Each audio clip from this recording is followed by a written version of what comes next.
Installing Dymo printer and test. Hi, one of the major features of the megacell charger is the ability of printing labels for your tested cells. Each label has the following information: unique cell serial number, capacity,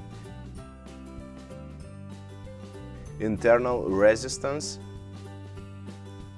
temperature, discharge voltage, stored charge voltage, charge voltage,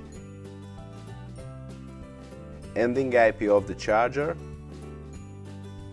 the charger ID,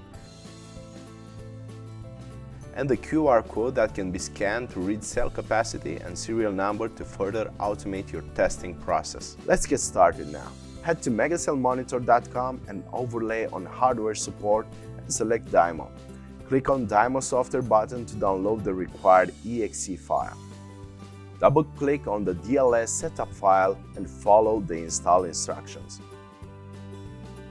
Once you finish installing Dymo label printer, launch the megacell monitor, and under printer settings, you should be able to select the label printer you just installed. After you select the printer, you choose the label type, hit the apply button, and you're now good to go. You can also do a test print to make sure the communication between the software and printer works well. That's all you have to do when installing the Dymo 450 printer. If you run into problems, make sure you are using the right software and the supported OS. Check the FAQ section for more info. Thanks for watching.